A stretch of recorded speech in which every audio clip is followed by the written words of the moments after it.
Bueno, hola, ¿qué tal? Buenas noches. Mi nombre es Pablo Palacios y hoy vamos a platicar un poco sobre la hipertensión, los fármacos antihipertensivos y un pequeño caso clínico, el cual vamos a resolver el día de hoy.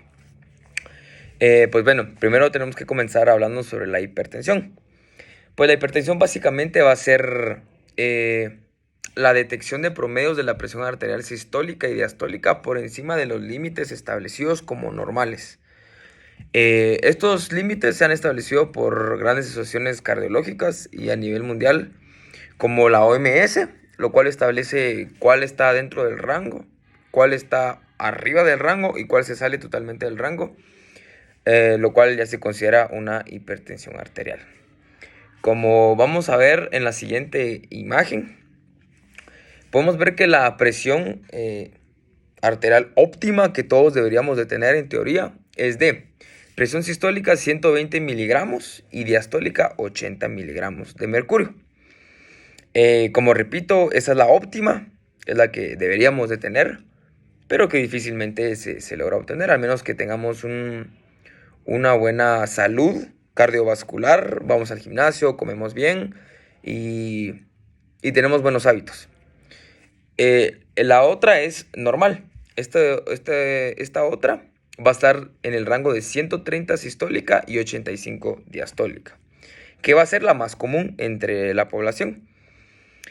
Luego tenemos la normal alta, lo cual va a ser de 130 a 139 para sistólica y de 85 a 89 para diastólica. Esta es común, pero es un poco más alta de lo normal, como su nombre lo indica, pero todavía estamos dentro de los rangos normales. Luego, ahora, a partir de estos rangos, de estas mediciones, ya comienza lo que es una hipertensión arterial. A partir de 140 sistólica y 90 diastólica hacia arriba, ya consideramos que hay una hipertensión arterial activa. ¿Ok? Entonces, la hipertensión se divide en 4 grandes etapas, la cual es etapa 1, de 140 a 159 sistólica y de 90 a 99 diastólica. Tenemos etapa 2, también llamada moderada, que es de 160 a 179 sistólica y de 100 a 109 diastólica. Tenemos la etapa 3, que es grave, ¿ok? Esto sí ya entramos a un terreno ya de vida o muerte en muchos casos, el cual es de 180 a 209 sistólica y de 110 a 119 diastólica. Y por último tenemos la etapa 4, la cual es muy grave, la cual aquí sí estamos hablando básicamente de estar ya en el hospital, porque estos datos ya, o estas cifras, se pasan totalmente de lo normal, y lo cual es para la presión sistólica mayor a 210 y para la diastólica mayor a 120, lo cual son cifras exageradamente altas. Por lo mismo, se le denomina muy grave. Ahora vamos a hablar sobre los medicamentos que nos pueden ayudar a contrarrestar estas etapas en la hipertensión. Como familia farmacológica tenemos a los diuréticos, a los YECA, a los ARA2, a los vasodilatadores y a los antagonistas beta o beta bloqueadores. Los diuréticos básicamente son llamados pastillas de agua también, ya que ayudan a eliminar la sal, el sodio, el sodio y el agua del cuerpo, por lo cual va a reducir la presión arterial. Tenemos a los YECA, que van a ser inhibidores de la enzima angiotensina convertasa, YECA. Todos los YECA presentan una eficacia terapéutica similar a tratamientos de la hipertensión y se estudia la prevención en la mortalidad postinfarto y la nefropatía diabética. Tenemos a los ARAOs, que son medicamentos utilizados habitualmente para el tratamiento de la hipertensión arterial, bloquean el receptor de la angiotensina número 2. Todo esto se va a dar a nivel de riñón. Estos 3.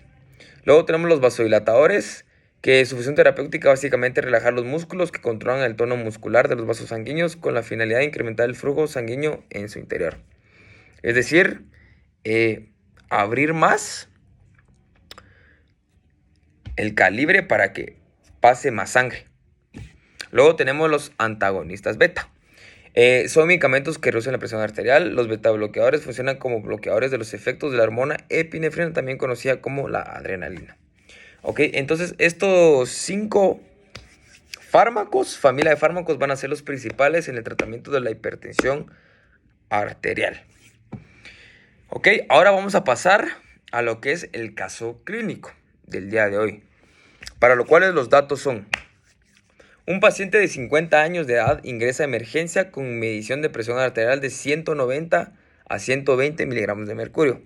Antecedentes del paciente es que tiene daño en el corazón y daño en los riñones. Ok, entonces, oyendo estos dos datos, de aquí podemos partir hacia un diagnóstico y hacia una receta médica con fármacos, con lo cual le va a ayudar a tratar su caso. Entonces, como primer punto, tenemos que ver que tiene una presión de 190 a 120, lo cual nos habla de que está en una etapa 3, lo cual es grave, ¿ok? Entonces, tenemos que tener en cuenta que está en una etapa grave, 3. Muy bien, entonces la primera pregunta sería: ¿qué fármacos se utilizará para poder bajar los niveles de presión arterial en emergencias hipertensivas? Ok, entonces, al estar en un grado 3, la primera opción que tenemos que utilizar es la betalol. Ok, este fármaco está indicado en emergencias hipertensivas, justamente como es el caso de ahora. Luego ahí podemos pasar a otros como el feneldopam, la nitroglicerina, esmolol, captopril o enalapril. ¿Ok? Hay otros, pero recordemos de que al tener daño en los riñones y en el corazón, no se puede recetar todos. ¿Ok? Entonces, eso sería. La pregunta número 2 dice: ¿qué fármacos le puede prescribir para controlar la presión arterial al paciente en su vida cotidiana? Y pues podemos recetarle enalapril, que es de 10 a 20 miligramos al día. Luego podemos también recetarle hidroclorotiazida, que es de 12.5 a 25 miligramos al día. También losartán, que es de 50 a 100 miligramos al día. En general, los ARA2 van a ser muy buena opción, ya que estos van a ser nefroprotectores y cardioprotectores, los cuales son indicados perfectamente para este paciente. En caso de necesitar dosis máxima de estos medicamentos, es preferible agregarle un bloqueador de los canales de calcio antes de usar la dosis máxima del medicamento inicial. Eso está indicado en pacientes que se le quiera agregar la dosis máxima. Por ejemplo, en el enalapril es mejor, en lugar de subirle al máximo la dosis, es decir, 20 miligramos al día, o hidroclorotiazida, 25 miligramos al día, es mejor, en lugar de subirle todo, optar por bloqueadores de canales de calcio, como lo pueden ser nifedipino o amlodipino. Luego la pregunta 3 dice: ¿qué valores de presión arterial considera que son los aceptados para realizar un trabajo odontológico? Y pues, como vimos en la tabla, lo ideal es que estuvieran óptimo, normal o normal alta.